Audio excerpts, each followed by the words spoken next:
ननद की शादी पार्ट 4। पिछली कहानी में आपने देखा कि रीटा की बारात नहीं आती है। शोभा के पति को हादसे से सदमा लगता है। उन लोगों को डर है कि कहीं उसे हार्ट अटैक ना आ जाए। वहीं शोभा का भाई शोभित उसकी ननद रीटा के कमरे के बाहर जाता है, जहां दरवाज़ा अंदर से बंद होता है। अब आगे। रीटा दरवाज़ा खोलो, क्या हुआ? क्या हुआ शोभित, बारात आ गई क्या?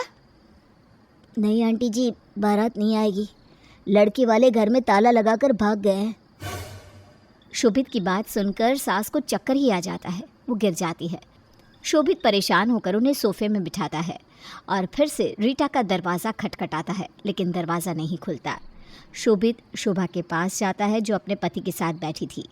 शोभित, तेरे जीजाजी बेहोश हो गए, जल्दी से डॉक्टर को बुला। दीदी, आंटी जी भी लगभग बेहोशी है।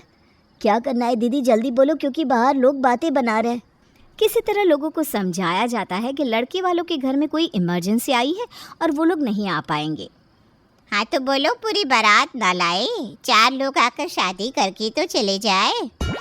हाँ मौसी, यही बात हो रही है। देखिए ना, उसी दिन वो बोल रही थी कि उनकी तबीयत ख़राब है और डॉक्टर ने जल्दी से ऑपरेशन को बोला है। मौसी सास, जो रिश्तेदार कम ब्रॉडकास्ट चैनल ज़्यादा थी, वो ज़ोर ज़ोर से चिल्लाकर सबको ये भरोसा दिला देती है कि लड़के वालों के घर में कोई इमरजेंसी आ गई है और इसीलिए वो बारात नहीं ला पाएंगे। अरे हाँ, पता चला था, उसकी माँ आई थी। चलो फिर हम सब घर चलते हैं, क्या फ़ायदा अब रुक कर। शादी के बाद रीटा बेटी को आशीर्वाद देने आ जाएंगे। किसी तरह शोभा सभी को समझाने में कामयाब हो जाती है कि उसकी ननद की बारात नहीं आएगी। फिर अगले रोज़। अरे शोभा सुन, देख तो रीटा कमरे में नहीं है, न जाने कहाँ चली गई। शोभा भी परेशान हो जाती है कि उसकी ननद कहाँ गई, और वो पति को कुछ बताना भी नहीं चाहती थी कि अरे किसी को बुलाओ। अरे बेटा। माँ जी सुनिए ना, अभी इनको कुछ नहीं बताते, ये ना दिल पर बात ले लेते हैं, कहीं इनकी तबीयत ना बिगड़ जाए। मैं शोभित को बुलाती हूँ। शोभा शोभित को बुलाती है। हाँ दीदी, क्या हुआ? शोभित भाई, वो रीटा कमरे में नहीं है, न जाने कहाँ चली गई। तुम्हारे जीजा जी की हालत तो पता है ना, ज़रा पता कर तो कहाँ है। हाँ दीदी, मैं देखता हूँ, आप लोग परेशान ना हो। शोभित रीटा को ढूंढने निकल जाता है, लेकिन वो उसे नहीं मिलती। हार कर वो रंजित के घर जाता है, जहाँ उसके घर के बाहर उसे रीटा दिख जाती है। रीटा यहाँ क्या कर रही है? घर में किसी को बताकर क्यों नहीं आई? सब परेशान हो रहे हैं। मैं घर नहीं जाऊंगी, मेरे कारण सब परेशान हो रहे हैं। मुझे तो पहले ही समझ जाना चाहिए था कि रंजित मुझसे शादी नहीं करेगा, लेकिन मेरे पेट में उसका बच्चा है। मैं ये बच्चा अकेले नहीं पालूंगी, उसे उसकी जिम्मेदारी लेनी ही होगी। मुझे अब बदनामी का कोई डर नहीं है। अरे लेकिन वो तो। रीटा शोभित की कोई भी बात नहीं मानती और रंजित के घर जाती है, जहाँ वो अपने मम्मी पापा के साथ बैठकर हंसी ठहाके लगा रहा था। देखा कितनी आसानी से पीछा छूट गया, और जो उन लोगों की बदनामी हुई सो अलग।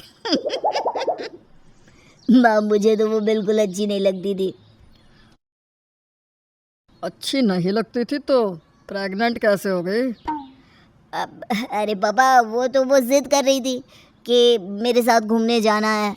पैसे भी वही खर्च कर रही थी, तो मैंने सोचा चलो कुछ दिन की ऐश हो जाए। और क्या, लड़का है वो, लड़की होकर उसने नहीं सोची, तो मेरा तो लड़का है।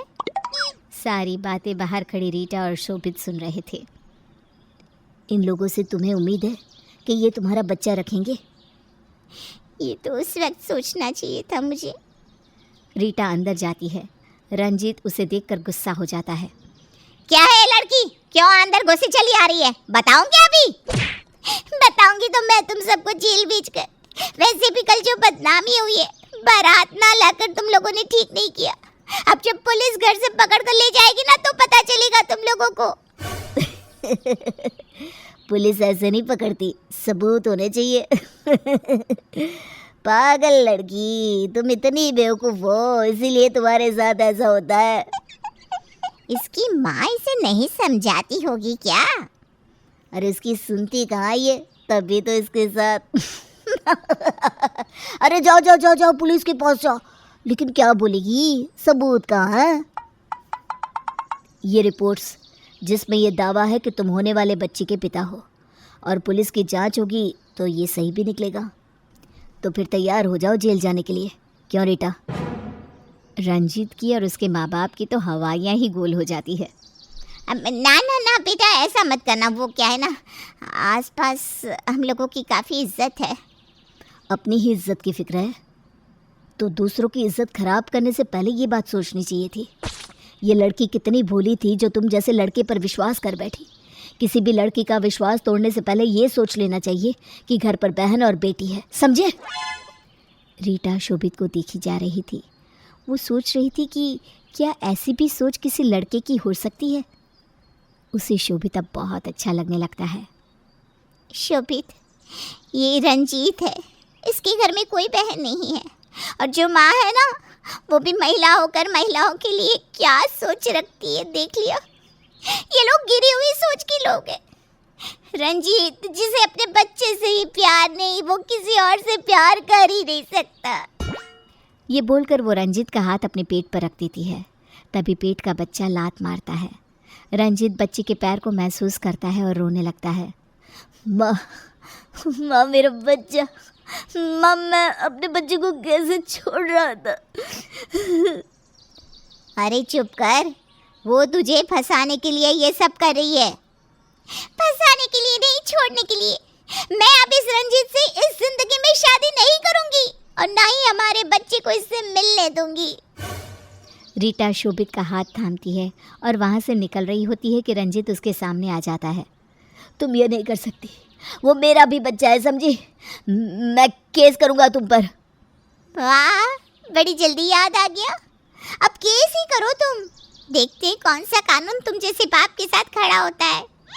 रीटा चली जाती है शोभित के साथ। वो जैसे ही घर आती है, माँ उसे गले लगा लेती है। पता है, रंजीत की माँ का फ़ोन आया था।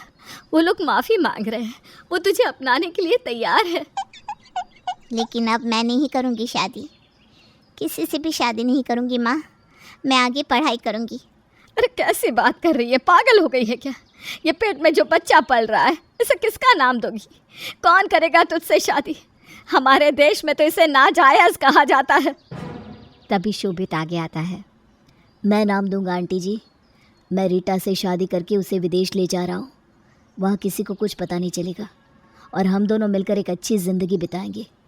जीजा जी को बोलो कि उन्हें कोई भी चिंता करने की ज़रूरत नहीं है। शोभा भी अपने पति की हालत देखती है। बहन के इस करतूत के बाद से ही वो सुध बुध खो चुका था। पति को देखकर वो भी हालात से समझौता कर लेती है।